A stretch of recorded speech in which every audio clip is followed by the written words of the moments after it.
Bienvenue dans cette nouvelle vidéo de notre formation concernant le dimensionnement d'un château d'eau à l'aide du logiciel Robot Structural Analysis. Dans cette vidéo-ci, nous allons analyser notre structure et proposer les solutions aux problèmes les plus courants.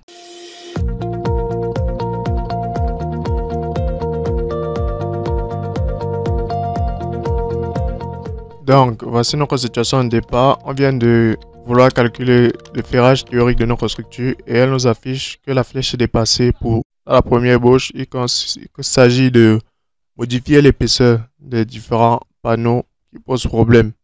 Dans notre cas, c'est notre coupole. Donc, on augmente l'épaisseur, que ce soit la coupole et pour notre radis aussi, grâce à l'outil épaisseur. Alors, soit on modifie l'épaisseur, soit on modifie le béton. Alors quand on va modifier ici, la dimension que radium passe à 2,30 m. Et après avoir modifié, il s'agira de recalculer entièrement notre structure et aussi de calculer encore le ferrage théorique de notre structure. Ça pose encore problème, on a d'autres solutions, mais sachez que cette méthode ne marche que si on a déjà fait un prédimensionnement au préalable. Avant d'entrer dans le robot, qu'on ait déjà fait un prédimensionnement. Cette méthode-ci nécessite de connaître déjà un tant soit peu le dimensionnement en général. Parce qu'il ne s'agit pas juste d'ajouter 10 cm, 15 cm à l'épaisseur de notre radier par exemple. Il faut savoir pourquoi est-ce qu'on augmente toutes ces valeurs-là. Donc, l'étape de prédimensionnement est nécessaire parce que vous voyez dans ce cas, ça me permet de savoir que je dois ajouter 10 cm ou 15 cm à ma structure pour que celle-ci supporte les sollicitations.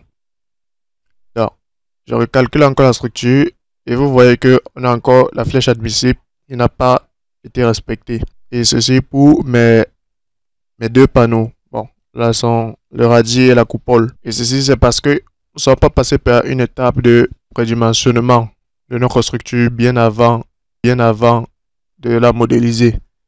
Et si cela avait été fait, on n'aurait pas ce genre de problème-ci. Donc, cela n'était pas l'objectif de notre formation. Donc, passons à la prochaine étape.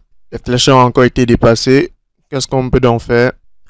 Qu'on va faire, on va diminuer les sollicitations appliquées à nos différents éléments. Donc, dans ce cas, il s'agit de notre coupole et notre radier. On va laisser notre coupole qui supporte les charges d'entretien. On va diminuer cette valeur-là. Il s'agit ici de minimiser les charges qui ont été que nos différents éléments supportent. Dans notre cas, il s'agit de notre coupole. Donc, on passe de 1,2 kN à 0,5 kN. Et on recalcule encore entièrement notre structure. On fait passer cette étape-là, on calcule la structure et on refait le ferrage théorique. Dans nous voici d'après le calcul. Après avoir recalculé notre structure, on sélectionne la coupole qui était problématique et on va aller dans l'onglet résultats de cartographie pour voir comment elle se comporte dès à présent. On va aller dans cartographie et on va choisir les escrèmes, les déplacements globaux escrèmes suivant l'axe Z. Et on voit que se déplace entre 3 cm et 4 cm. Ce qui dépasse la flèche que nous avons fixée à 3 cm. Donc, vous voyez que c'est déjà une nette amélioration comparé à près de 11 cm lors du dernier calcul. Et pour notre radier, vous voyez encore le résultat globaux escrème suivant l'axe Z.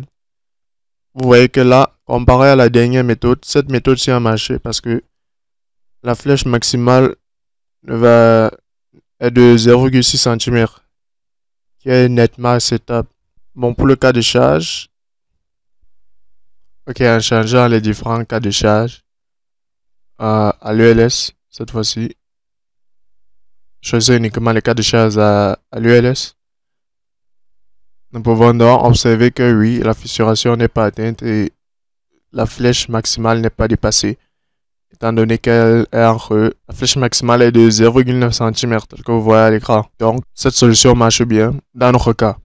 Pour les différentes combinaisons, toutes les combinaisons, la flèche maximale est toujours respectée pour notre radier. Étudiant maintenant notre coupole, les déplacements ne sont toujours pas respectés. Là, nous sommes à 3 cm. La flèche maximale, nous sommes à 4 cm. En passant à l'ULS, nous sommes toujours à 4 cm. Dans la flèche, oui, Oui, la flèche n'est pas respectée toujours dans ce cas-ci. Mais cette méthode fait toujours varier. La flèche que nous avons d'abord obtenue à 11 cm, cette fois-ci, elle est à 4 cm. Donc, elle marche bien.